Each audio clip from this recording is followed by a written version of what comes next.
Paulo, deixa eu ver se a gente está ouvindo você aqui em São Paulo. Boa noite. Boa noite, William. Você me ouve? Beleza, super bem, obrigado. Paulo, para que um porta-aviões desse tamanho? Porta-aviões desse tamanho serve para projetar poder de combate, William. Então, os Estados Unidos têm 11, né? O Gerald Ford é o mais novo deles e é uma máquina de guerra impressionante, com uma capacidade de transporte de cerca de 90 aeronaves, né? São 5 mil militares. Sozinho, né, o Gerald Ford e seus navios escolta, compondo, né, o que eles chamam de grupo de batalha, é muito mais poderoso do que a maioria absoluta dos exércitos e forças aéreas e marinhas do mundo, né? Então é um poder de combate impressionante que os Estados Unidos estão deslocando aí de forma inédita para a América do Sul. Narcotraficante? Eu acho que é um poder de combate muito excessivo para tratar do narcotráfico, né, William? Certamente o presidente Trump tem em mente alguma ação maior do que simplesmente atacar barcos de narcotraficantes. Para atacar barcos de narcotraficantes, ele não precisa desse poder de combate. Aliás, ele não precisa nem do poder de combate que ele já mandou para o Caribe, né? Já nós temos aí cerca de 10 contratorpedeiros com mísseis Tomahawk. Nós temos desfiles de bombardeiros estratégicos a poucos quilômetros da costa da Venezuela. Temos tropas estacionadas em Porto Rico. Nós temos um grupo de assalto anfíbio com 2.200 Marines, né, especializados em ações de desembarque. Então, é um poder de combate impressionante. Não é um poder de combate suficiente, na minha opinião, para fazer um ataque, né, um desembarque à Venezuela, nos moldes do que foi feito na Guerra do Iraque, por exemplo. Aí não é um poder de combate necessário para fazer esse tipo de ataque. Mas pode sim fazer ações pontuais no território venezuelano, ações de comandos, ataques de precisão com mísseis, né? Alguma ação militar certamente vai acontecer, William. Ali, naquela região, Lorival, o espaço aéreo é super picotado, dividido por causa da quantidade de entidades nacionais diferentes. E o pessoal que acompanha pela internet os transponders dos aviões comerciais descobriu qual é a faixa de frequência dos drones de ataque americanos. Então, descobriram que os americanos estão voando drones de ataque em grande altitude, encostadinho nos limites do espaço aéreo, que é jurisdição da Venezuela. O que se espera? Bom, eu conversei hoje com a Jana Nelson, que trabalhou até recentemente no Pentágono, no comando... Já esteve aqui como convidada nossa. No Comando Sul, que é justamente onde agora o USS Ford e seu grupo de ataque estão, então, sob esse comando, né? E ela chamou atenção para a estratégia de defesa nacional que o Pentágono elaborou entre o dia 2 de maio e o dia 31 de agosto, e não publicou ainda, segundo ela, por causa da sensibilidade dos aliados, porque essa estratégia nacional de defesa, ela prevê o deslocamento dos meios da Ásia para as Américas, para o que eles chamam de homeland, né, que é a segurança do território americano, e para a América Latina também. E desguarnecendo tanto a Ásia, os aliados na Ásia, quanto na Europa, quanto no Oriente Médio também, como a gente viu, ele veio do Mediterrâneo, né? Então,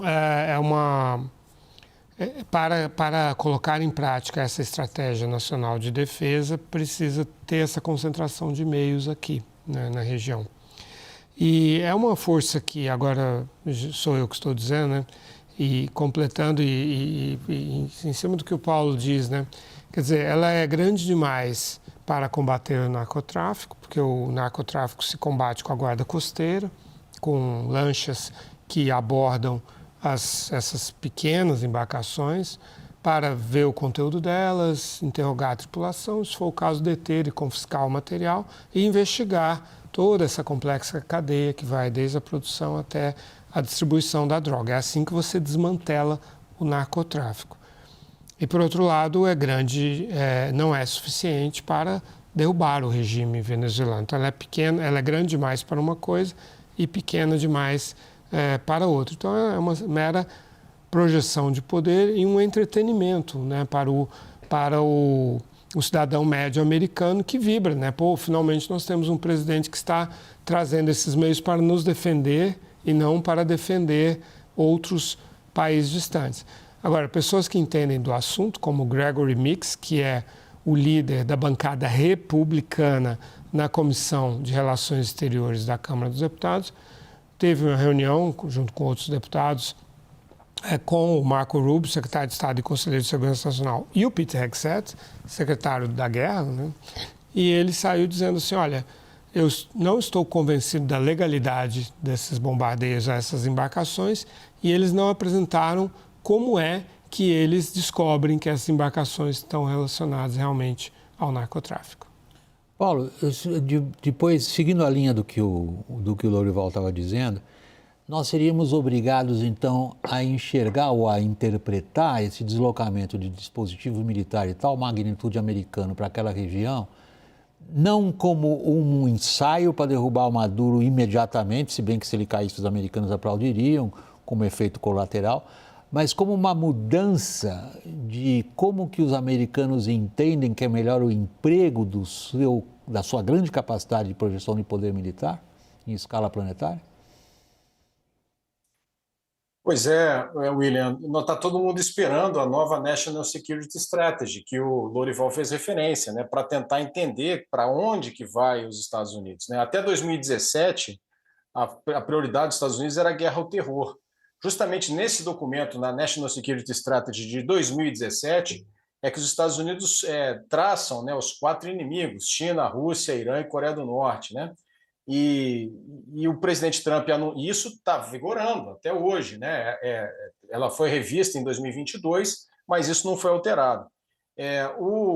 Está todo mundo esperando o que esse novo documento vai definir, e o Lorival apurou que essa redefinição, né, para trazer os meios para próximo dos Estados Unidos, para Homeland. Só que aqui no hemisfério ocidental não há ameaças aos Estados Unidos, né? Considerar que o narcotráfico é uma ameaça existencial aos Estados Unidos, né? É uma ameaça de segurança nos mesmos moldes do que as representadas pelas potências que concorrem com os Estados Unidos, né?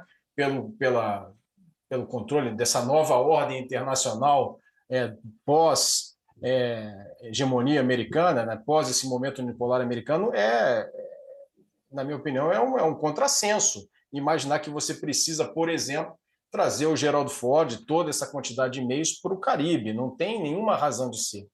Então, eu tenho um outro detalhe, William, que está me chamando a atenção, né? Amanhã é dia 12, e dia 12 de dezembro é a data que o almirante Alvin Halsey, né, definiu como a sua passagem para a reserva, o comandante do Comando Sul, né, dos Estados Unidos. Então, amanhã teremos se nada mudou, né, e não houve nenhum anúncio de que tinha mudado, amanhã teremos um novo comandante do Comando Sul e ninguém sabe quem é, pelo menos eu não consegui encontrar essa informação em lugar nenhum. Então, no momento em que chegam esses meios, né, em que está o auge da tensão, o presidente Maduro decretando novas mobilizações, né, o comandante do Comando Sul, que é o comandante dessas tropas todas, vai mudar. E a gente não sabe quem é. Então, é tudo muito estranho, tudo muito... os analistas militares, entre os quais eu estou alinhado, nós estamos com muita dificuldade de entender essa movimentação militar, porque é muito dinheiro gasto somente para fazer uma demonstração de força. São milhões de dólares somente para dar um susto no Maduro, será que é isso? Boa pergunta. Boa pergunta. A gente tem que voltar aos grandes clássicos de estratégia, Paulo e Lorival, que sempre disseram que toda ação militar é uma continuação da política por outros meios. Qual é a política que está por detrás dessa ação militar? E, dizem os clássicos de estratégia, ações militares desvinculadas de objetivos políticos claros falham. Uhum. Não, o raciocínio do Trump, para mim, é bastante claro, bastante transparente, que ele está usando esses formidáveis meios que os Estados Unidos têm para reforçar a imagem no americano médio e na americana média também, né, de que ele é realmente um defensor do povo americano e de que ele não desperdiça recursos com povos que estão longe dos Estados Unidos. E o americano médio, ele não tem essa compreensão que nós temos. E ele está agitado por medo e raiva, né? E isso também é feito, o ambiente informacional é todo preparado para isso nos Estados Unidos. E que repercutindo até aqui no Brasil, eu vejo reações aqui, quando a gente diz que essas forças são desproporcionais, as pessoas criticam, muita gente fala, como assim desproporcional? Tem que atacar a criminalidade e tal. Com porta-aviões. Então, funciona, pois é.